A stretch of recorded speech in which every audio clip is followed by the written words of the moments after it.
for all of you to join us and for your participation in the CLAMTEX final event. Um, I'm going to introduce a little bit what is CLAMTEX, and then we are going to have some more presentations from the European Commission side, from the region's perspective, the success stories and outcomes of the project, and also the learning factories concept, which we have used in the project as a really nice tool for supporting SMEs in the digitalization journey. So here you have the agenda. We will have all the questions at the end of the session. So in case you have any question, please post it on the chat function so that we can recover them at the end of the session on the dedicated Q&A. So let's start with CLAMTEX overview. What is CLAMTEX? First of all, I'm Josep Casamà. I'm the coordinator of CLAMTEX from AEI Textiles, the Catalan Advanced Textile Material Cluster in Catalonia.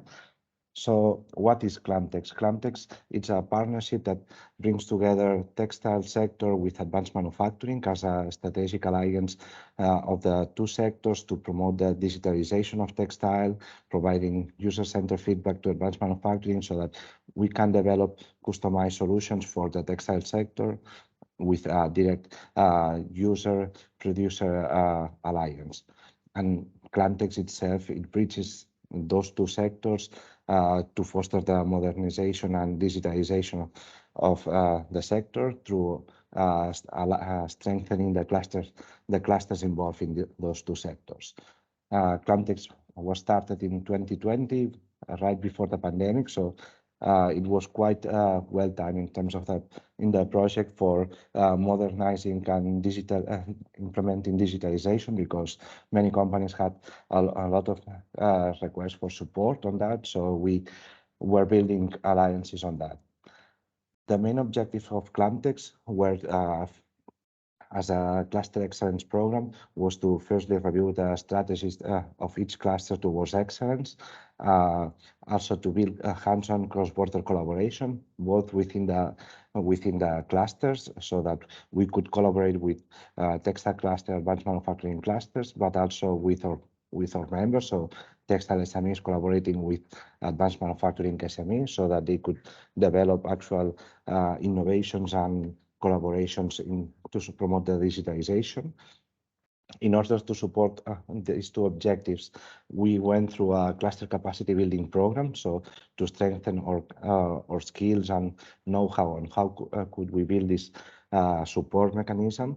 And lastly, the last objective is was to develop a cluster collaboration roadmap between the partnerships so that we could ensure the sustainability of the partnership and continue working beyond the end of the project, which is end of this month.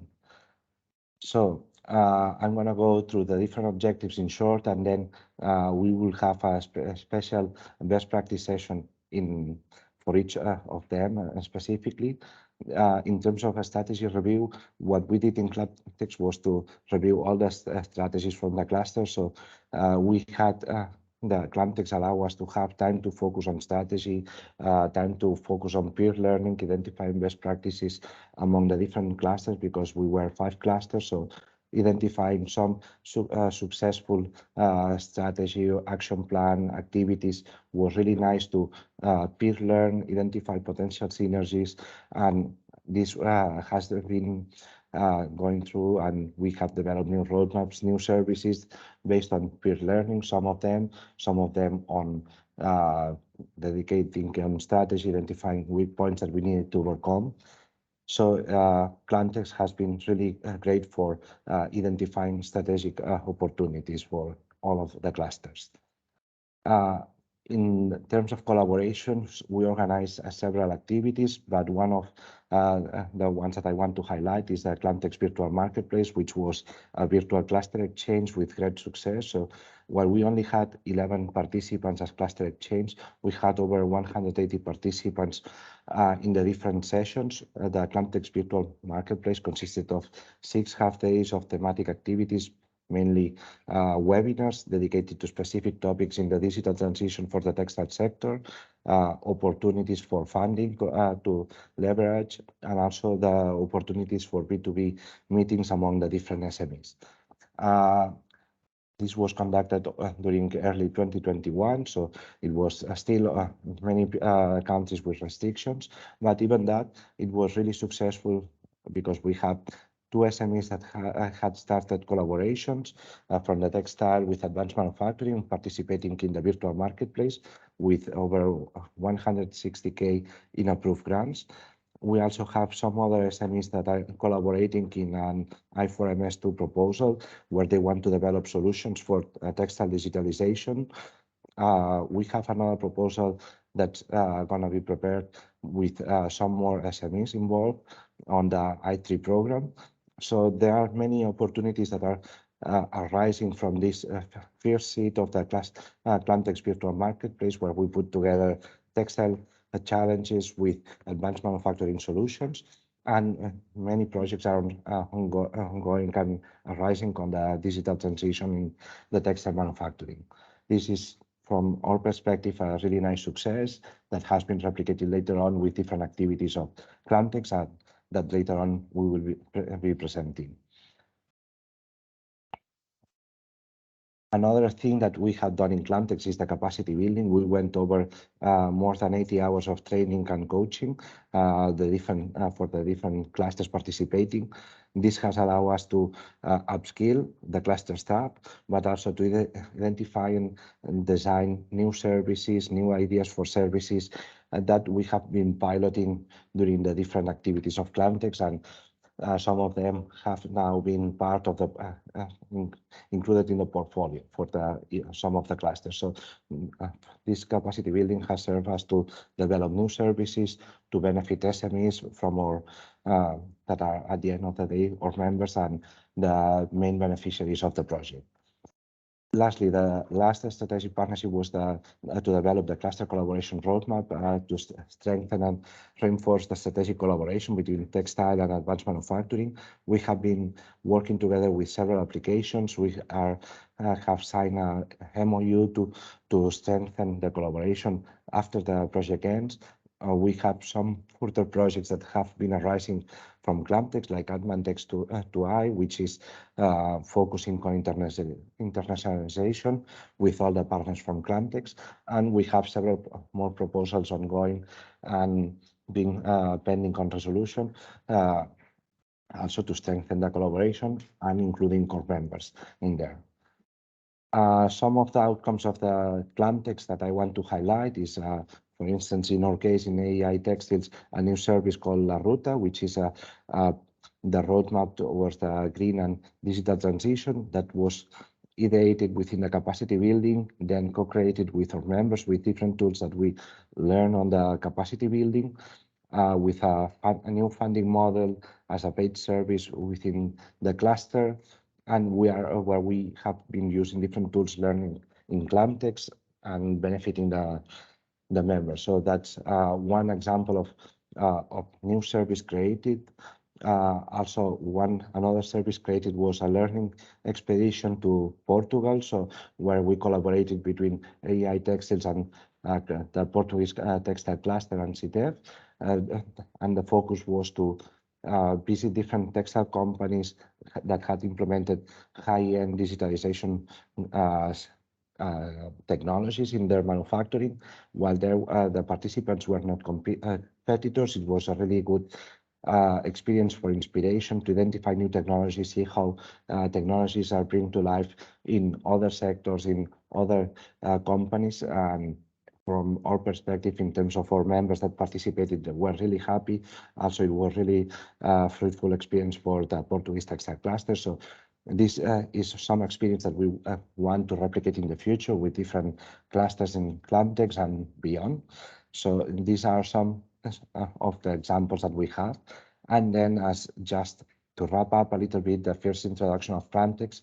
CLAMTEX has been a really good tool to strengthen networks and collaborations, particularly between textile manufacturing and advanced manufacturing, which has allowed us to test new approaches to peer learn a lot, because we then shared a lot of insights from each of the clusters between the different services, strategies, how we operate. So that has served us for improving ourselves in terms of how we can provide better services.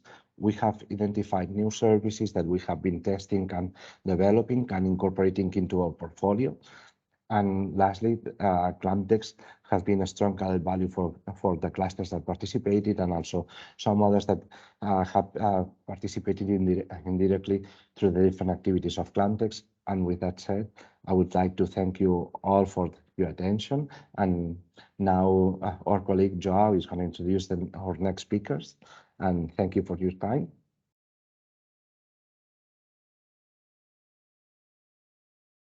Okay, good morning to all. My name is João Oliveira. I'm from CITEV, and I will share the session from now on.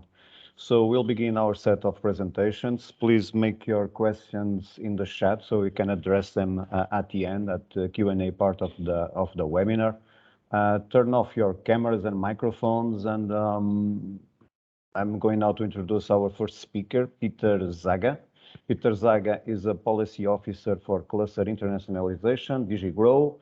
Certainly someone very qualified to talk about the EU perspective on clusters. Peter's presentation has the title, Why Clusters and EU View and Outlook. Please, Peter, the floor is yours. You can share your presentation from your side. Yeah, thank you very much, Joao, for the introduction and also for inviting me to this event. I was just get to the front of the presentation. Can you see the presentation? Is it okay? Yeah, perfect. Thank you. So I'm very happy to be here with you. And I was aware of CLAMTEX, but I was happy to listen to what you've been doing, what the partnership has been doing, the capacity building, the matchmaking, all the involvement of the number of SMEs, and it looks that you've been doing a very good job. And I'll be curious to hear some more details later on during the session. But here I have I think 10-15 minutes to tell you about why clusters and EU view and outlook. So I will speak very briefly why we believe in the European Commission that we need to support clusters. We are doing it on the European level, but also together with regional and national and local partners. And then after looking at the rationale, I will tell you a little bit what are our major actions, trying to list some activities, some programs, some initiatives that would be useful also for members of the partnerships and for those people who are in this call.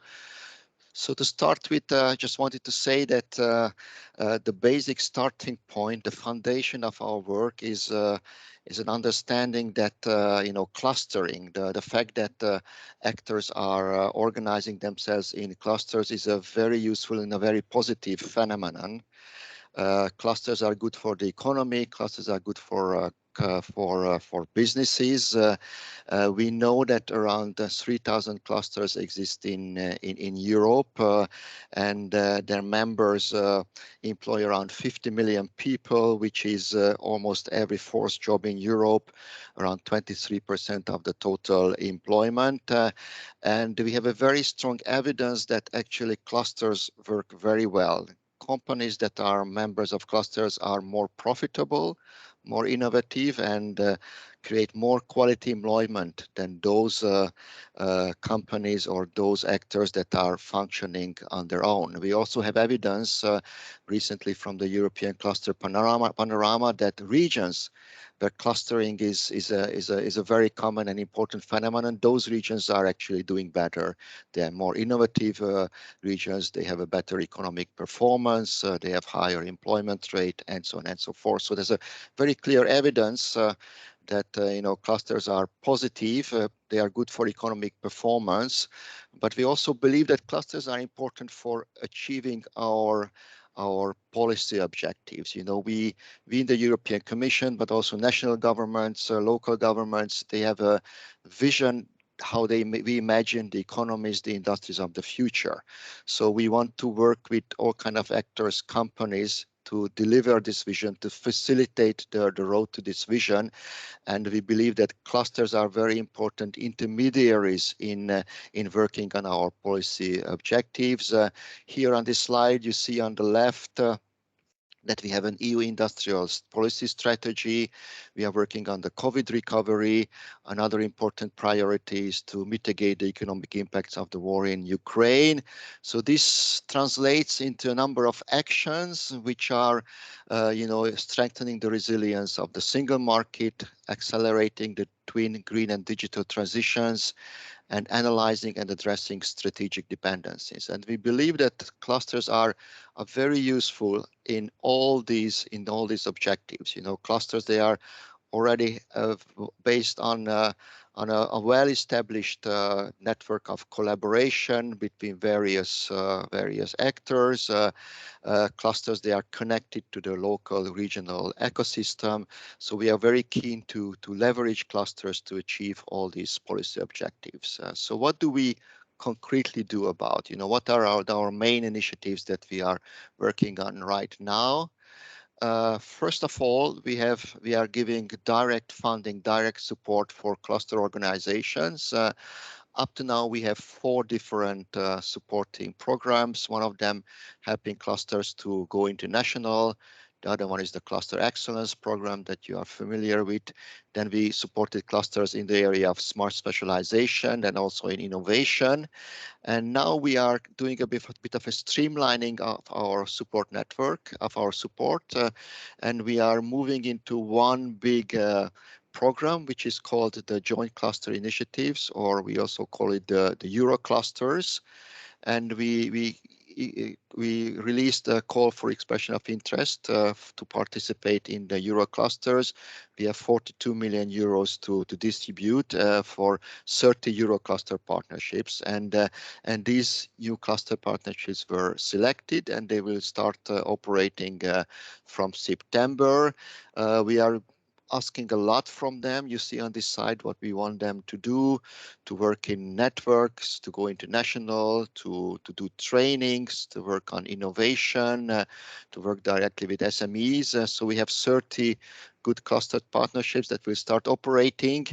And this in this series, but in a few years' time, obviously we will be thinking about a further launch, a further funding cycle.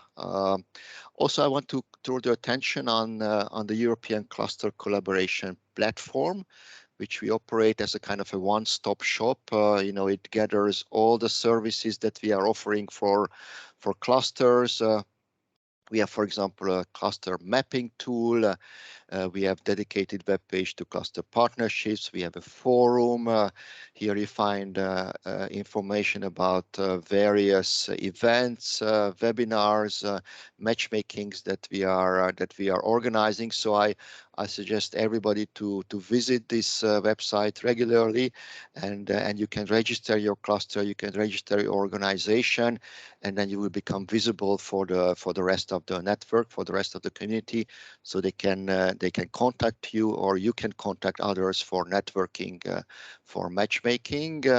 Here you can see our major activities that are happening in 2022 and 2023. If you go to the Cluster Collaboration website, you can see more information about these. For example, we are planning a Cluster Academy, which will be an online and physical event to help cluster managers to develop their skills. We have so-called cluster talks in every 2 weeks, where we are discussing important industrial policy, entrepreneurship issues with the clusters. So it's a webinar happening in every 2 weeks. We are also organizing C2 Lab events, where we are gathering clusters to develop projects together. Maybe a little bit more details about the Cluster Meet Regions initiative, where there's an open call for expression of interest. So these would be events. 13 of them are planned for this year and for 2023, where we are meeting clusters on the regional level.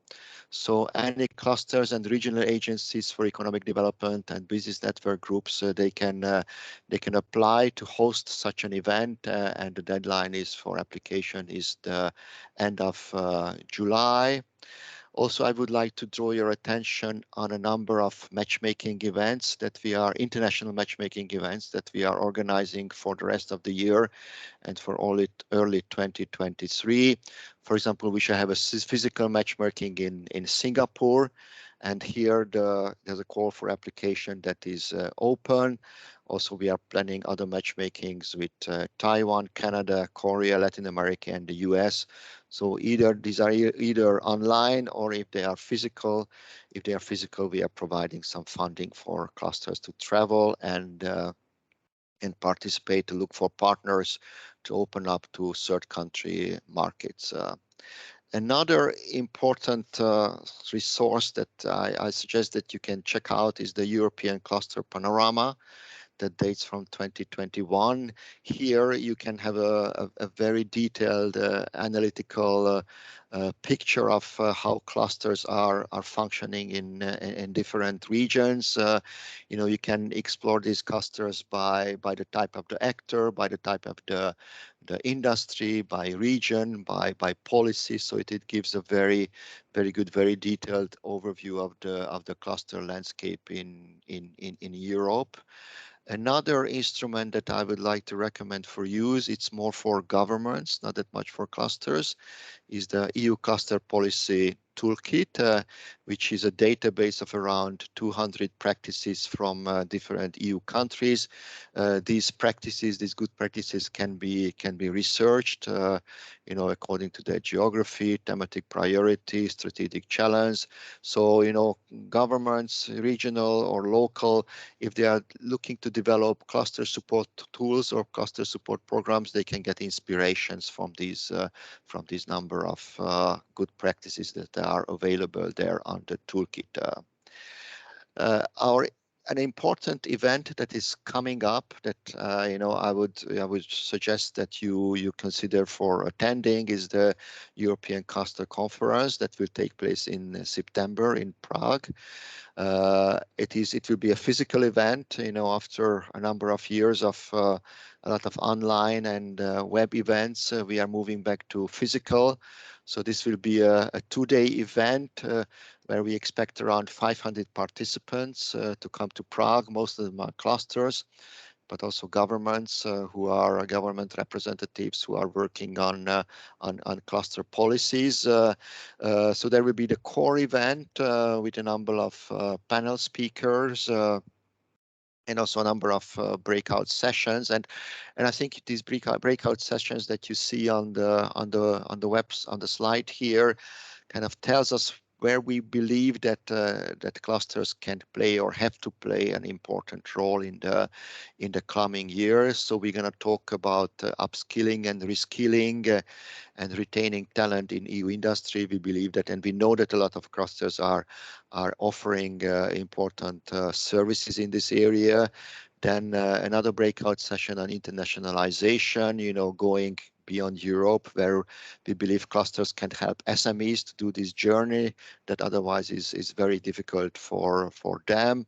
We're going to talk about the transition pathways, which are kind of a set of actions, a roadmap for companies, how they can deliver on the green and the digital transition.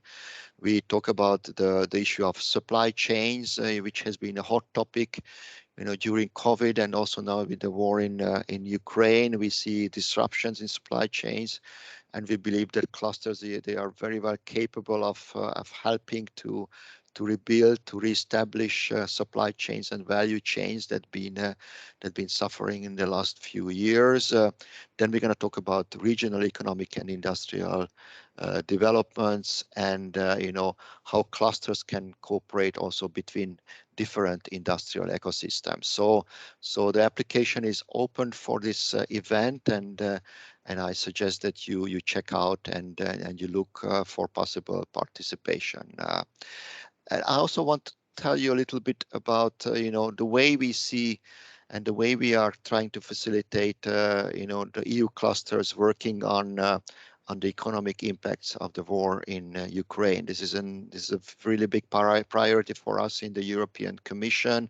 We see the economic impacts, especially on the so-called borderline states, but even going beyond that, the growing energy prices, the loss of export markets, the loss of raw material supply chains. So we try to help clusters to address these issues, and we are also using clusters as intermediaries to work to mitigate the negative impacts of the war in Ukraine. We have a forum where you can share information and registers offers of assistance and propose collaborations with Ukrainian partners. And we also have a so-called supply chain resilience platform that is being operated with the European Cluster Collaboration Platform and also with the Enterprise Europe network. And here we encourage you to come and you can register your what you are looking for. You know, are you looking for some somebody for some supplier? Are you looking for some markets? And this is a good matchmaking database to address supply chain issues that are related to the war in Ukraine, but those who are even going beyond that. So that's a kind of a new priority that we are working on. So that's what I thought to bring to this meeting today. So I just want to assure you that clusters has been high on the agenda of the European Commission, and they are certain to remain high there. I mentioned the areas where we want to work with clusters, which are the green transition, the digital transition, also the supply chain resilience issues that are related to Ukraine, but also to the wider supply chain. So we're going to maintain these activities of supporting clusters.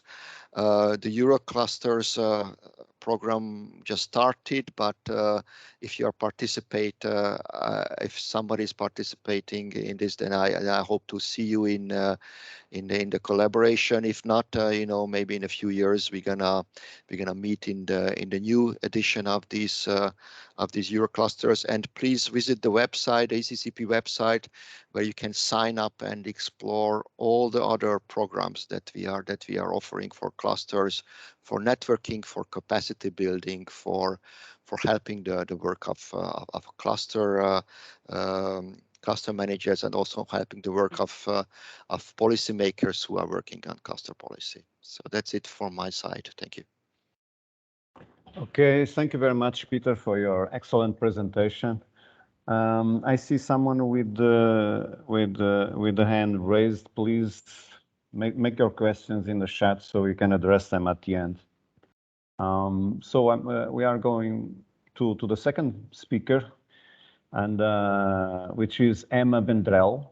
Emma is the head of international projects for Acció. Acció is the Catalan government's agency for business competitiveness. A very relevant player in the transformation of companies from the Catalonia region. Her presentation will focus on the role of policymakers in fostering cluster excellence. Please, Emma. Hello, and thank you very much, Joao, for the introduction. I'm going to try to share my screen. Can you see it? Yes? Okay, perfect. So I'm going to talk a bit about the role of policymakers in fostering cluster excellence. Just let me tell you, this is an example from Catalonia. It's by no means comprehensive. It's just a little illustration. So to start with, I'm going to be telling you some words on Catalonia and the cluster ecosystem, in case you don't know us by now.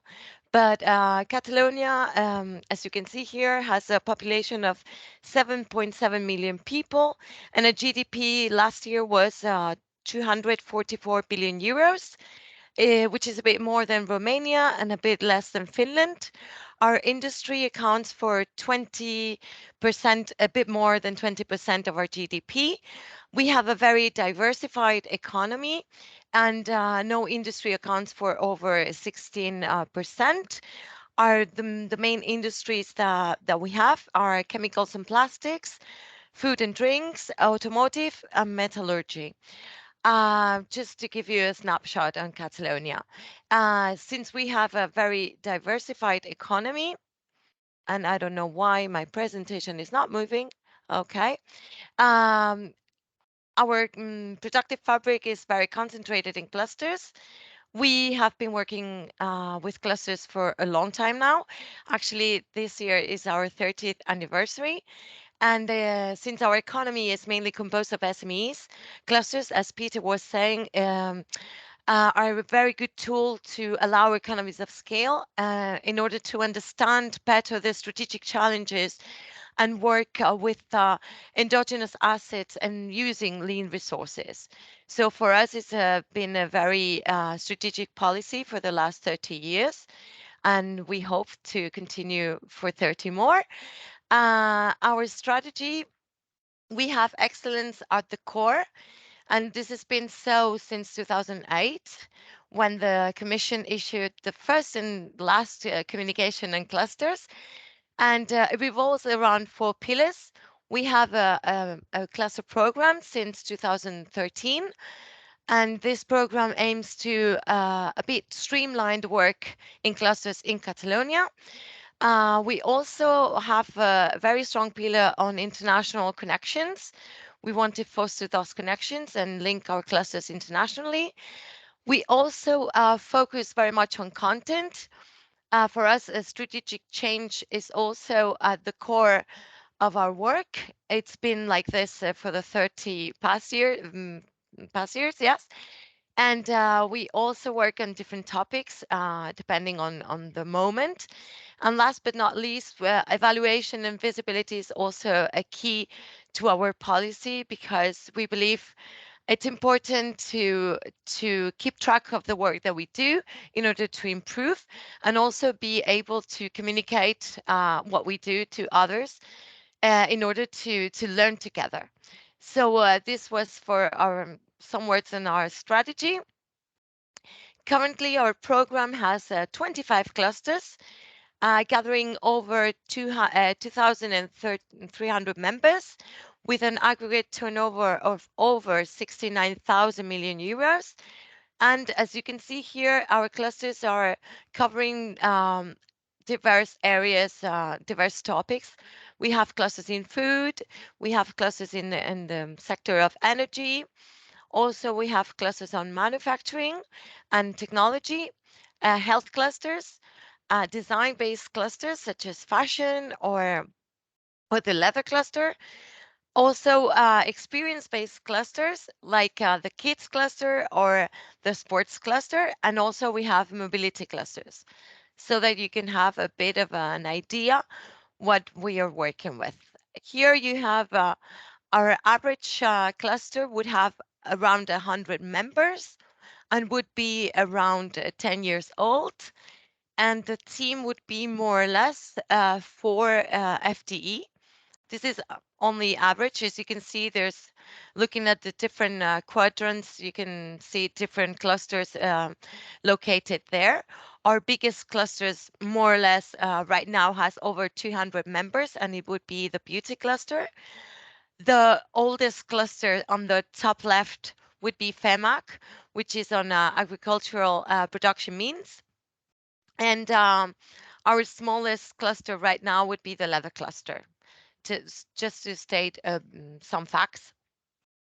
So moving on to the topic of this, I'm sorry, of this session. Our approach to excellence is based on 3 elements. Basically, it's a focus on long-term support, 30 years of learning by doing experience and many policy adjustments, but we have been able to hold the policy for over 30 years, because we believe that excellence is not built in one day, but it requires a lot of time and a lot of effort, and you need to build on what you have created before. So we don't believe in one hit wonders, but we will believe in hard work and long-term work. Also, our support is a mix of grants and services.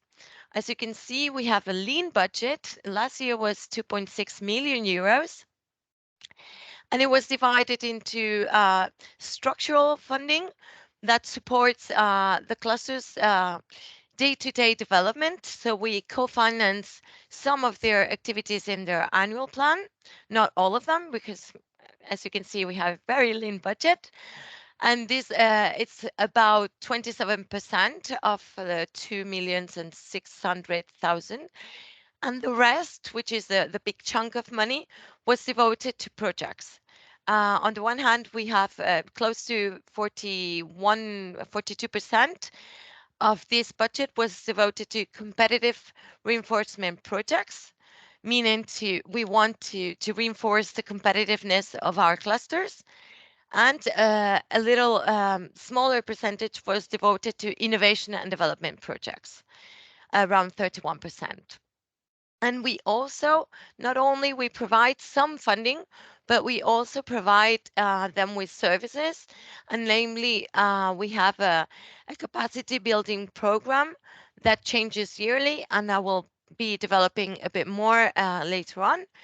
And the third element of our approach to excellence is the alignment with the EU cluster policy. Here you have some bit of a history, but basically my main message is like ever since the first communication was launched towards world-class clusters in the EU, and with the creation of our program in 2013, this communication has been at the core, and we have been very much aligned with these principles. Basically, the communication said that in Europe there was no need for more clusters, but for clusters with higher critical mass, more professional and more connected. And we participated in this the flagship project that was the European Cluster Excellence Initiative, that led to a number of initiatives that you may be aware of, such as ESCA for certification, the European Foundation for Cluster Excellence for professionalization of cluster organizations, and the ECCP for fostering connection and linkages between the clusters. We have been bearing this since then, and this is a core principle that still stands nowadays. So now I'm going to speak about some elements. Again, this is not comprehensive, of the Catalan support to excellence. We have three elements that I wish to speak about. There are the topics, support to cluster organizations, and connections. In terms of topics, we work with this onion as we believe that cluster policy has evolved over the years. And in our case, we started tackling like more simple topics like knowledge exchange or promoting networking. But over the years, we have been evolving this onion and adding levels and layers of complexity with different topics. So one of the topics that we're working with for a long time now is intercluster projects. So we finance and we foster by also leading some work on this intercluster projects. Here you have an example of a currently funded project between the wine cluster and the digital cluster. We have funded a study of blockchain integration in the wine industry supply chain. And this is a collaborative project, but it's also intercluster as we promote this kind of work because we believe that innovation, it's at the cross borders of industries. Also, we are working for a few years now, not that many, with startups. And one of these, the most impressive examples is this project that we have funded as well. It's called foodstart.cat. And basically, it's our 5 food clusters that have been working together designing a food startup program. And if you are interested, you can check it online because it's already running. And last but not least, since we wish to be at the we wish to be front runners in policy trends. This is why it's a way of supporting excellence. We have been working, this is our newest topic, on shared value. And we have been working and we're still working. We are raising awareness. We have pilot projects with our clusters. Our aim is to reach next year with our 25 clusters having had this pilot experience. But already we are funding shared value projects at their individual level. And in this case, we are funding a project of the packaging cluster with a recyclability stamped. This stamp certifies the real recyclability of the packaging used in for some products. So this is one way in which we encourage and we foster excellence in cluster organizations. Hang on. Also, as I mentioned before, we're relying on a capacity building program. This is a needs-based program. Every year we analyze the joint needs of our clusters and we try to set up a program for the following year in which we combine different topics that are more new, such as the shared value, or such as, you know, we're starting to work with talent. And in this sense, we are also working with the employment agency in Catalonia to identify the missing competences in different industries so that we can bridge this gap, and clusters are being instrumental to work in this new project. So this is one of the new topics. Other more established topics could be internationalization. So our main aim with this capacity building program is to foster the development of the skills of the cluster teams and also to start to work on new competencies. And another element of our support to excellence is the basically working with certificates, and this is was the Cluster Excellence Project. Nowadays is ESCA and soon to be UCLAS. I'm not going to go into detail because I suppose that you're very acquainted with the certification and the labeling processes implemented by ESCA. As you know, there are 3 different layers: the bronze, the silver, and the gold. Each is a different level of excellence. And I'm going to focus on the experience in Catalonia. Here, the bronze label is a minimum requirement to be in our program. So if you do not have the bronze label, it's not possible for you to be accredited member of the program. And a couple of years ago, we had a pilot initiative to promote the gold label. We offered the funding for the whole process, okay, for the certificate, and also we provided a local assessor. In this case, it was Alberto Pezzi, who is in the meeting, and together with me, who are certified gold label experts, and also technical support. So the person who was not involved in the assessments was providing technical support to prepare for the label. Okay, and we had 2 rounds of this initiative. In the first 5 clusters were certified in 2020, and this year 4 more clusters certified gold as well. And right now we have 10 clusters out of the 25 that are gold label certificate. Hang on a second. This is a brief, sorry, I'm just missing a call. This is the assessment. Well, we did a brief survey. The global satisfaction of the 9 of the 10 clusters with the process was 8.7. And they were also satisfied with the external assessor, and They were very satisfied with us. I hope it was not a biased opinion. And as you can see here, they devoted a lot of hours, not only to the preparation for the audit, which is the first line that you can see, but also in the assessment, and also there was some expected follow-up, which is absolutely necessary.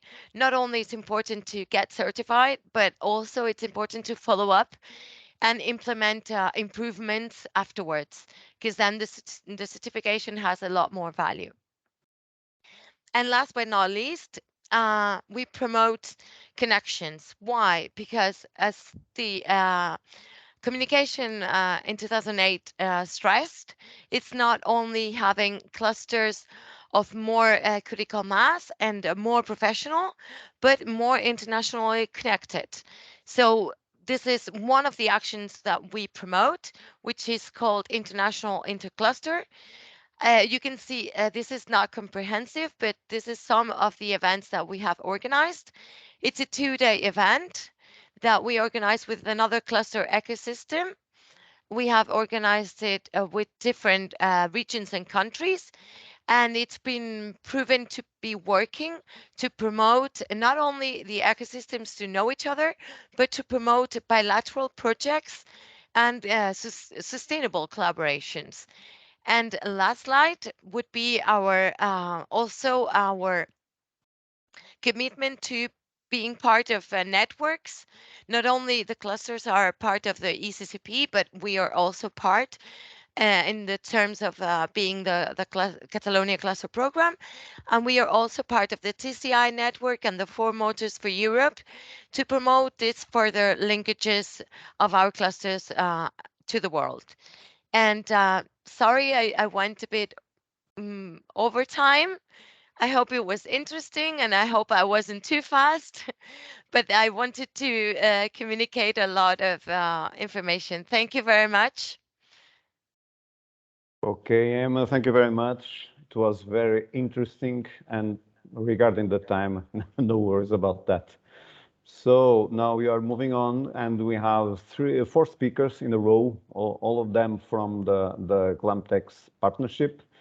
They will share with you the main results from the project in some of its dimensions. And I'm going to introduce them very briefly.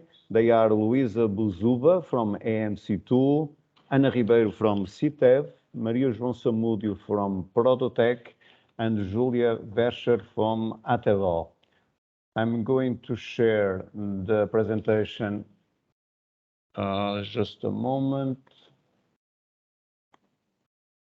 Okay, Luisa, you can take control of the presentation, if you please.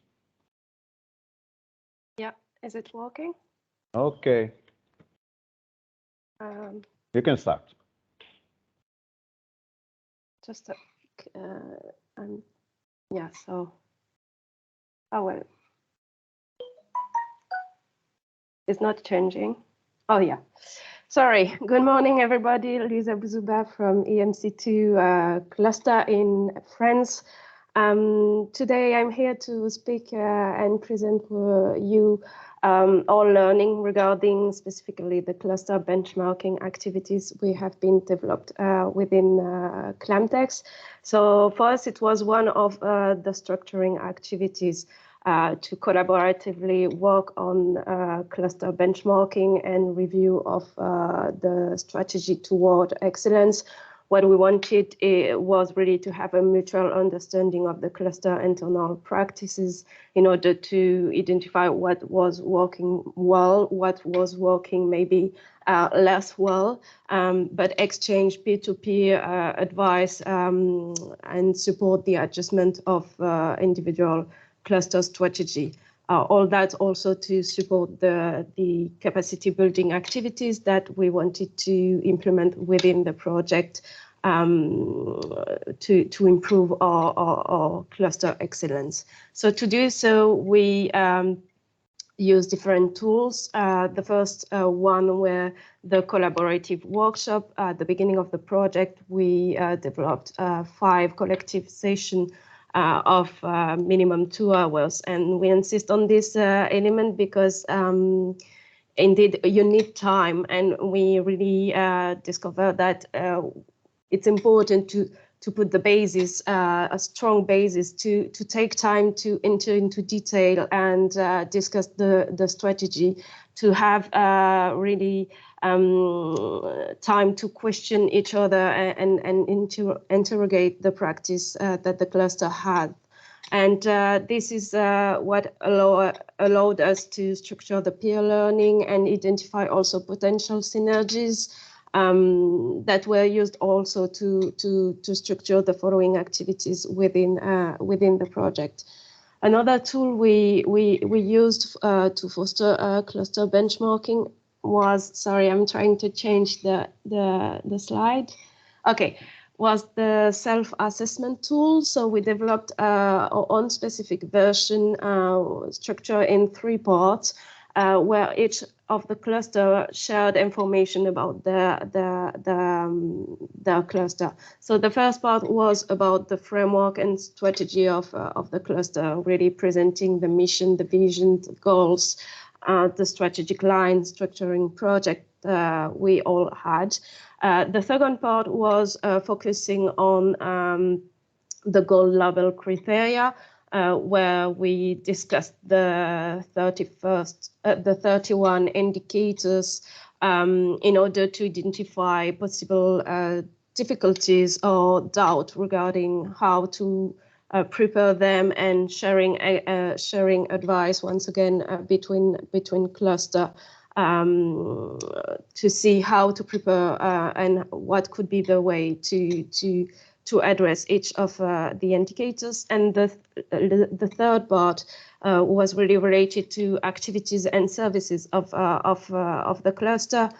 So here the alignment of the cluster regarding the F3 strategy, so the link with the regional bodies, but also international bodies, the different service the cluster was providing, and more generally the governance, how the impact indicators are monitored, the strategic challenges, and how the Green Deal, how the cluster was contributing to, planning to contribute to the Green Deal. So all this allowed us to, as a result, had all the cluster involved in the, sorry, not working, to change the slide. Okay, all the cluster involved in the Gold Lab. Sorry. Joe, can you try to change the slide? Okay, thank you. All the partners were engaged in the accreditation process for renewing or upgrading the ESCA labels. 3 got awarded, 2 are still waiting for an appointment and to proceed with the assessment. What we wanted to highlight here is really that entering this cluster benchmarking activities, it's important because at cluster level, it's also allowed to have an internal dynamic to reflect on the situation of the cluster and what could be the area of improvement. And also it's supported the project capacity building activities, where we had more than 80 hours of training that allow cluster to foster excellence capacities, upskilling staff, reinforcing strategic approaches, and for some identifying new services. Thank you.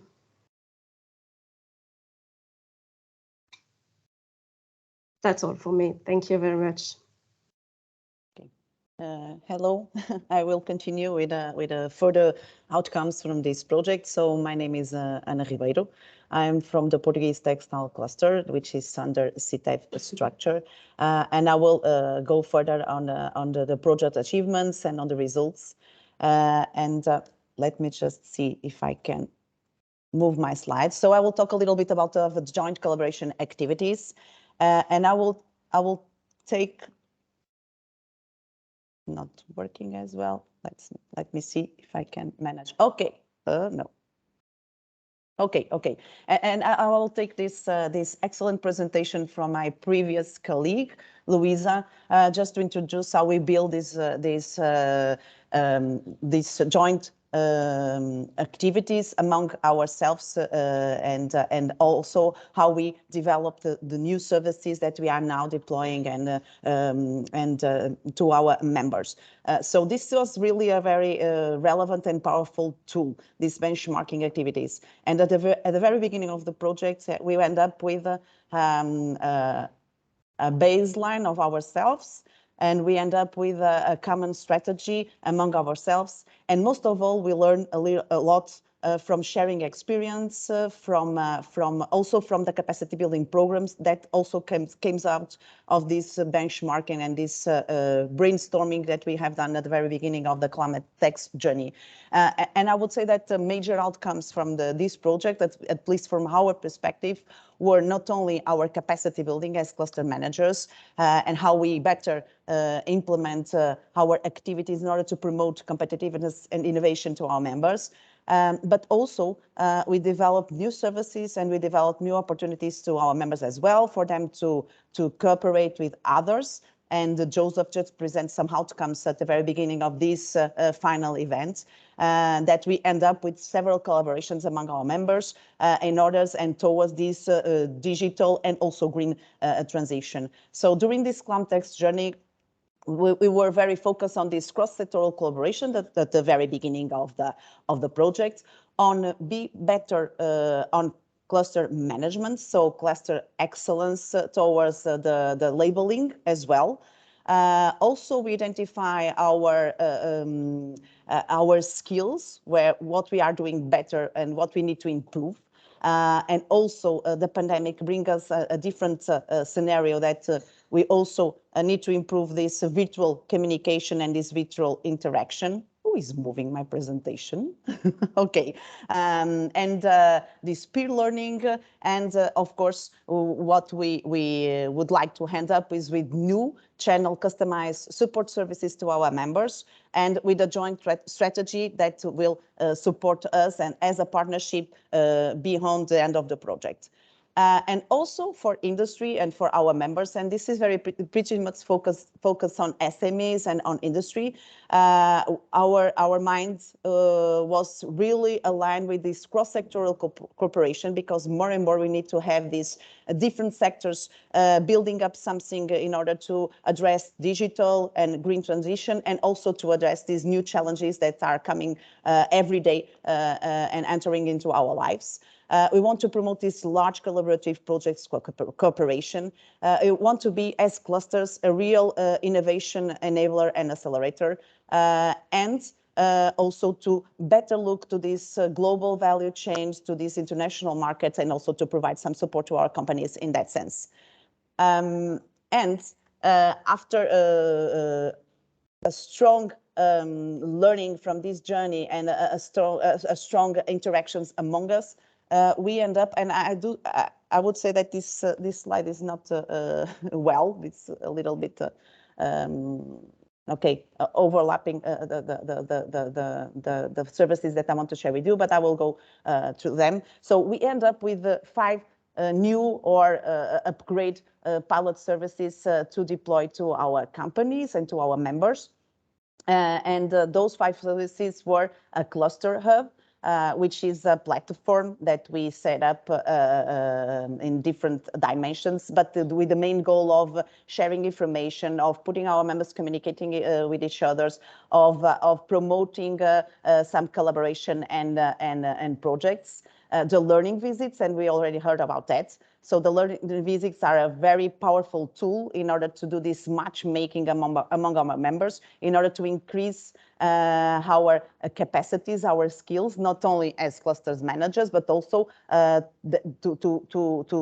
give the opportunity to our members to see different realities, to go and to experience different knowledges, and also for them to increase their capacities. The matchmaking and partner search. So we set up a tool among us in order to allow us as cluster managers to match some members in order to fulfill some needs and to find out the best solution providers for them to go further.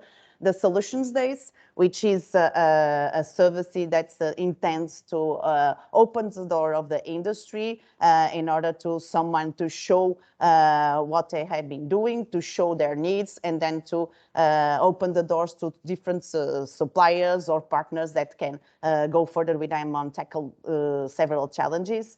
And the Plug-in Green, which is a way to facilitate and accelerate interactions between industry and other actors in order to, in this case, to support this green transition for our members. And can I go? I cannot move my slides as well. I'm facing the same problems. Okay. So just to give you a rough overview, so we end up with these 5 services. Some of those we are a joint pilot services we already implemented during the time frame of the project. Some of those will be or are being implemented by some of us. And those will be also part of our long-term strategy. And I know that I'm out of time. Okay, and from this perspective of the Portuguese textile cluster, and I would like also to share our success story as being part of this partnership. So we end up with 4 very relevant and important services that we are now deploying and providing to our members, which is the Cluster Textile Hub, which is a platform where the members can find opportunities, where they can share information, where they can also interact among themselves. It's the learning visits, I already mentioned about that, not go further on that. The matchmaking and partner search, which allow us also among our members to see who better fits the needs of someone.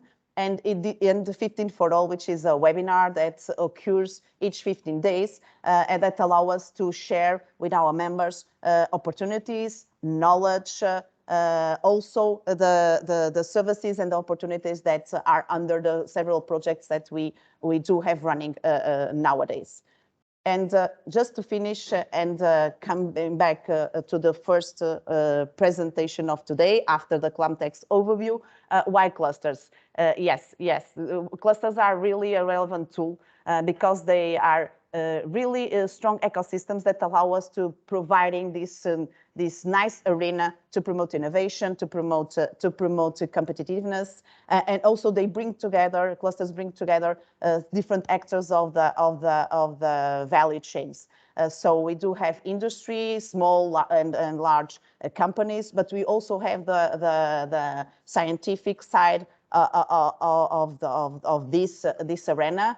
We do have universities, so we do have technological centers, and within also other stakeholders that came and joined this arena in order to better promote and to make our industry more competitive at the end of the day. And thank you for your attention. And I will give the floor to my colleague, Maria João Samudio from Produtec, and she will present you this long-term strategy that we are still very committed with in order to keep this partnership alive. Thank you. Thank you, Anna. So I already have control. Let's see if I can change. Okay, so hello everyone. As Anna said, I'm from Produtec. Produtec is the Portuguese Advanced Manufacturing Cluster.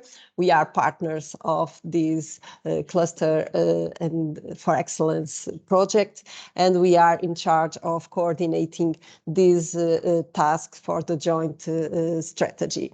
So this strategy is focusing on the future beyond the partnership and the project.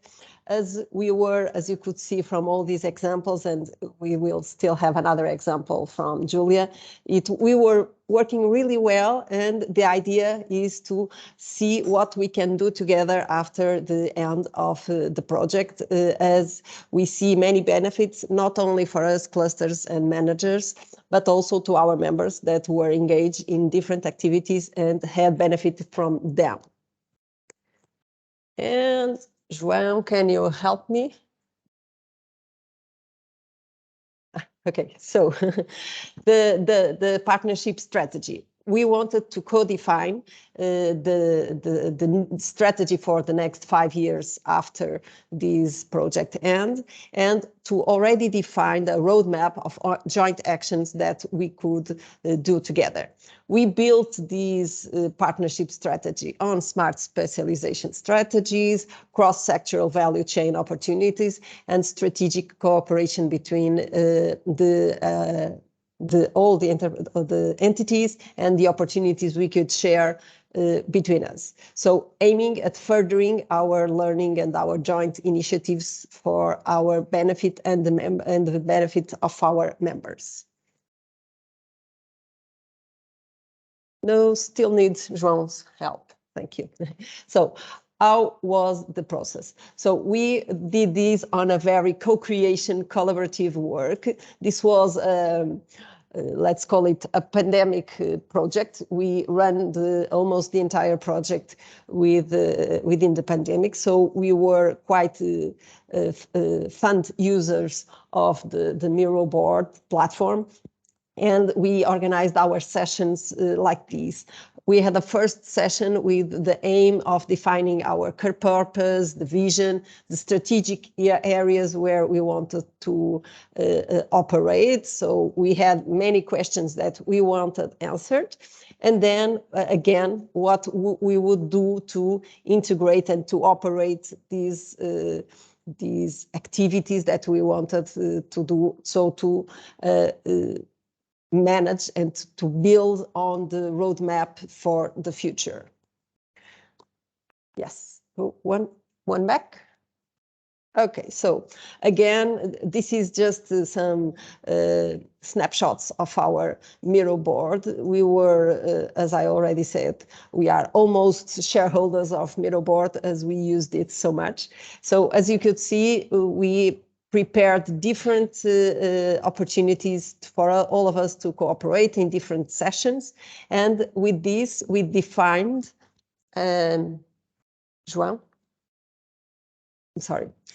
So first, we defined our core purpose, why we are working together. So our idea is that connecting textiles with advanced manufacturing to see the future industrial transformations through shared insights, learning, and best practices. So this is why we are together, and where we envision to be in 5 years is that CLAMTEX partnership is the Southern Europe textile industry digitalization hub.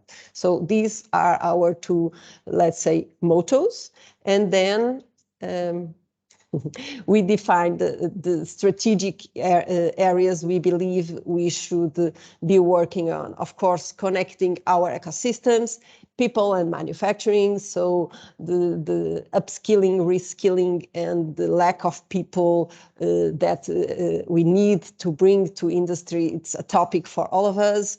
The new resilient value chains, and of course, again, the collaborative strategic frameworks and partnerships that we want to foster. And so these are the strategic areas we want to tackle in the next 5 years.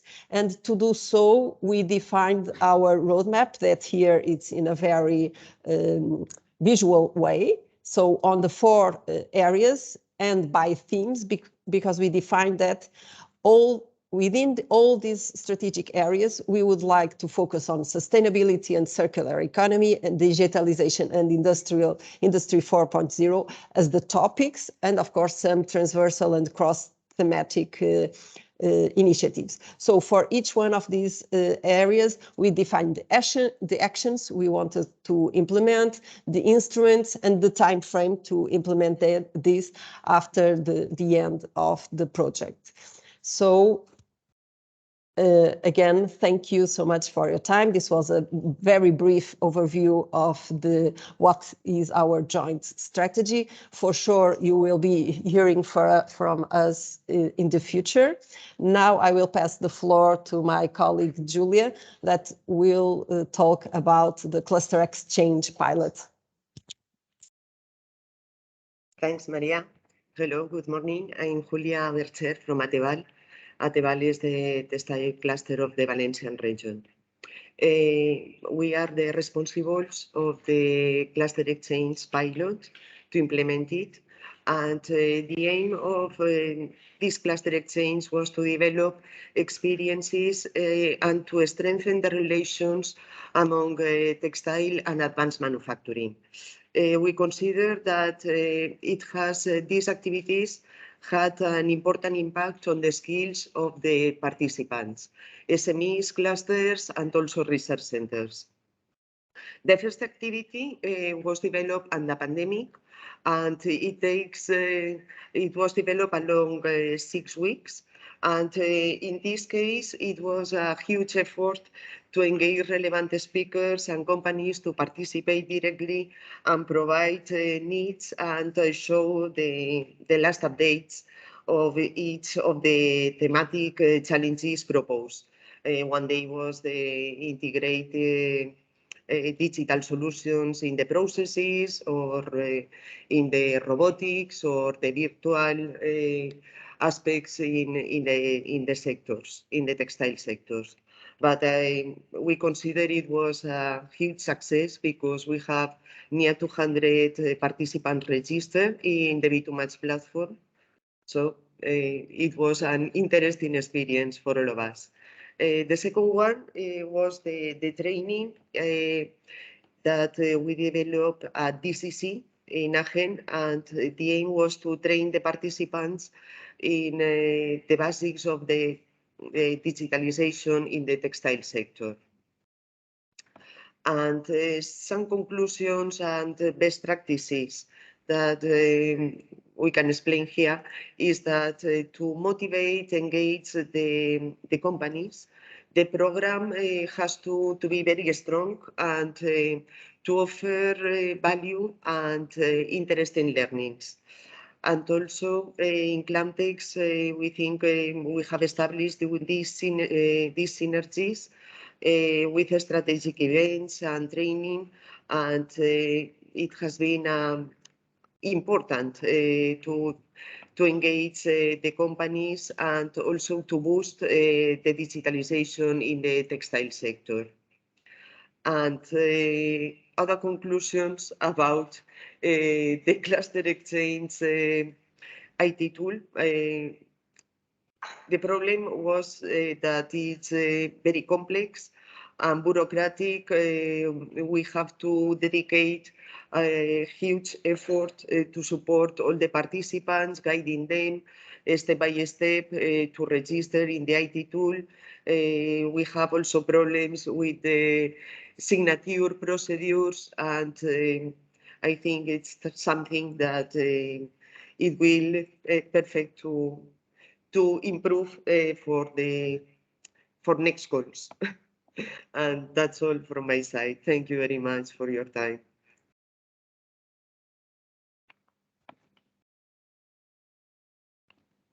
Okay, thank you very much for my colleagues and for presentations. Now, adding to the end, now we have Gesine Kopp from the Digital Capability Center in Aachen. She's a project engineer at DCC, where she is part of the team that manages and runs this learning factory facility. The exchange that CLAMTEX did with the host DCC was very successful, even the most successful. And it is why we choose and Gesine accepted to bring to this final event this topic of learning factories, and also to get some feedback as a host of the CLAMTEX visit. So Gesine, thank you very much. The floor is yours. Thank you very much, Joao, for all the kind presentation and introduction. Welcome, everyone. Thank you very, very much for having me here. I was very lucky to have a group of some people from your cluster here in Aachen in Germany. This was in April, I guess, so some month ago, but it was a super, super nice training we had here at our DCC. So before I would like to tell you some more about the group and the context, I would like to give you a very short introduction of the Digital Capability Center where I am located right now. Am I allowed to share my screen? Yes, I guess so. Yes, you are. Perfect. Then let me just find the right window. So yes. So what you see here is a 3D tour, a 3D model of our center. We are located very close to the Dutch and Belgium border.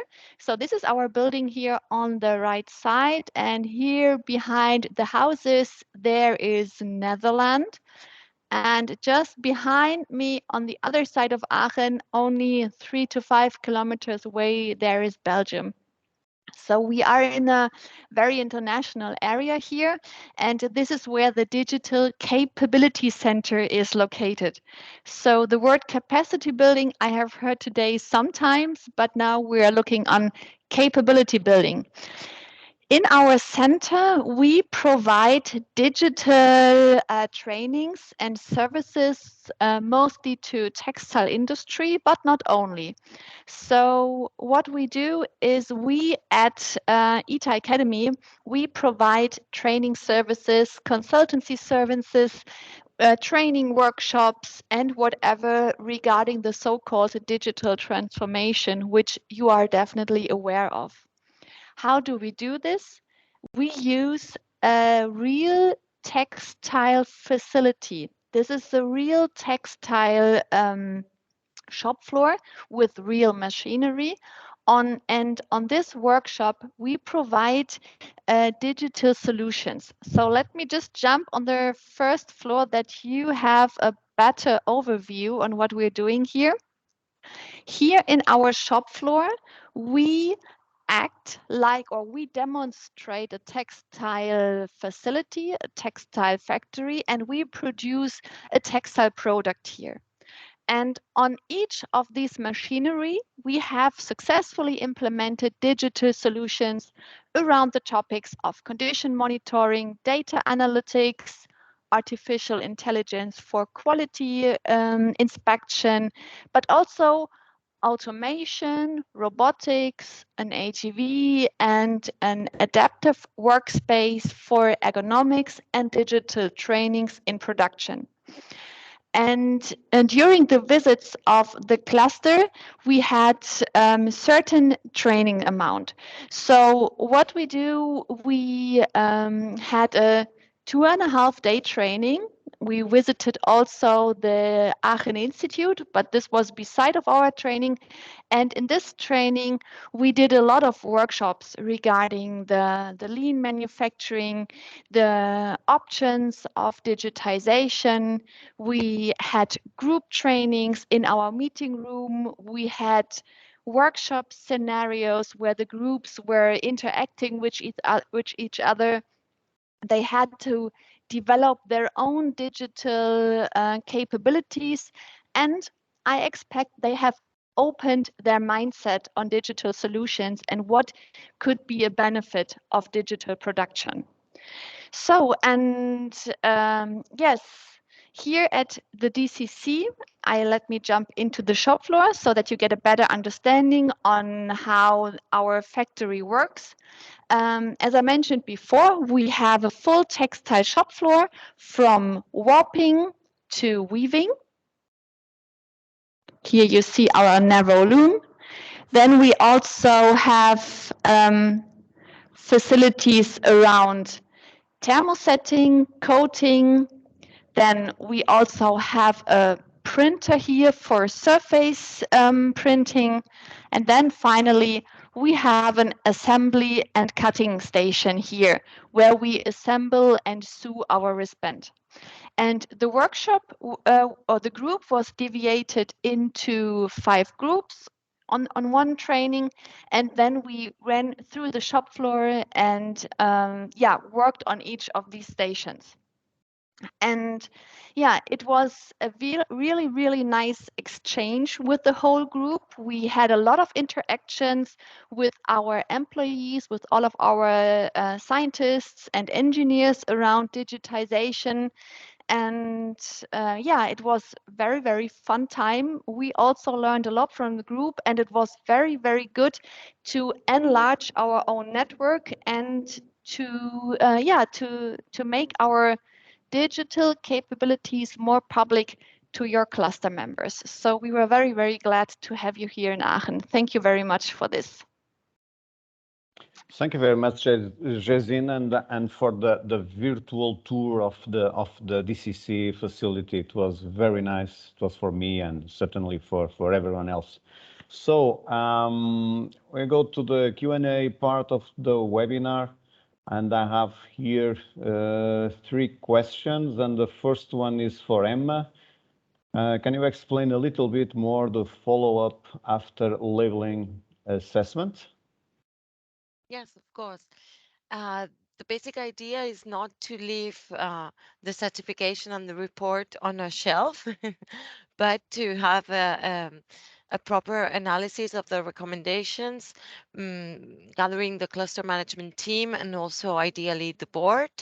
And then after this careful reflection, to take action and basically try to implement some of the recommendations for improvements that are in the report, because otherwise, even if you manage to reach the certificate, if you don't do anything with the recommendations, you're not going to evolve any further. So it's a basic very simple idea. I don't know if thank you, Emma. replied to your expectations, Julia. Bueno, Julia. Okay, moving to the second one, European Commission and European Union regions interaction. What is the strategy or the role of the European Commission to promote a better harmonization among EU regions on the policies and instruments to better support clusters and cluster activities? And this one is for Peter. Peter, are you with us?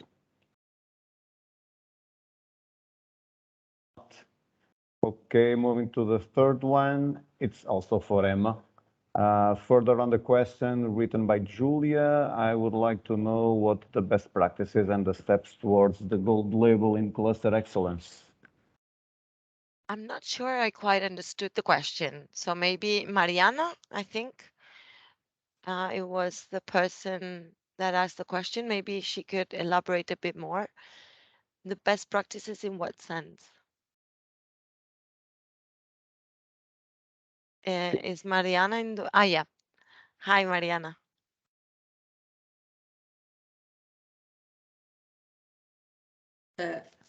My question is about what are the best practices and the steps towards the golden excellence label. If you have some experience on that, what can you share about best practices and steps? Okay, generally speaking, the best practices are basically like if you're doing the certification process, to be very organized, to gather all the documents and to make it very easy for the assessors, because the easier for the assessors the whole process is, the easier it will be also for you. So a very good preparation, very good organization, make sure that you understand all the indicators and that you understand, the meaning behind the indicators. I think this is a key to being able to do a good job. Best practices, on the other hand, we have assessed Catalonia alone 10 clusters. Each and every cluster is different, so each cluster has a different best practice.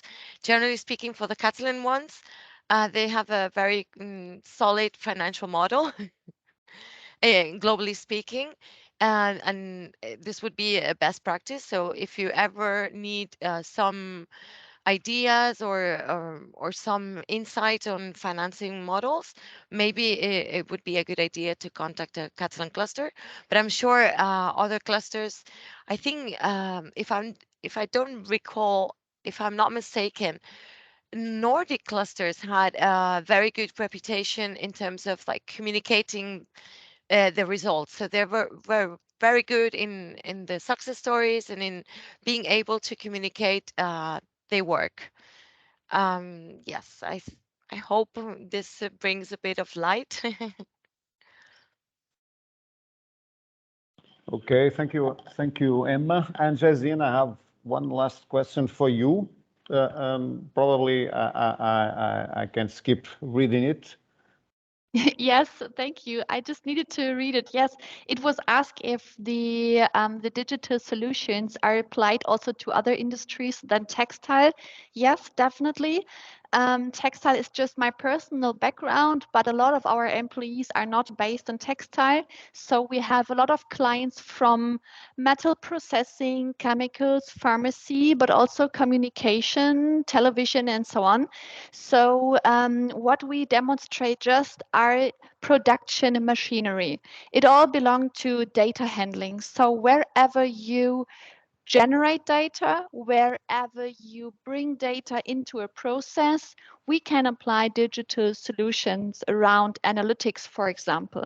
But yes, of course, production industry is our focus on, because we think that, of course, mostly in Germany, we have a very issue with finding new workers. The young people do not want to go to the textile industry. They want to work more in automotive in Germany.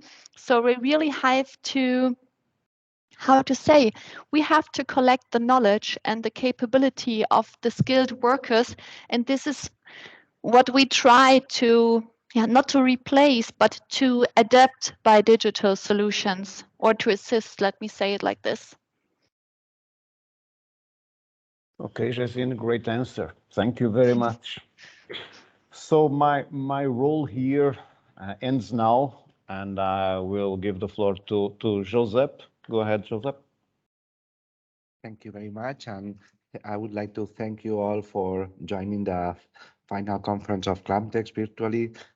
It's been a strange project, starting with physically moving virtually, then back and forth. So we wanted to give the opportunity for all to participate, so we keep it virtually.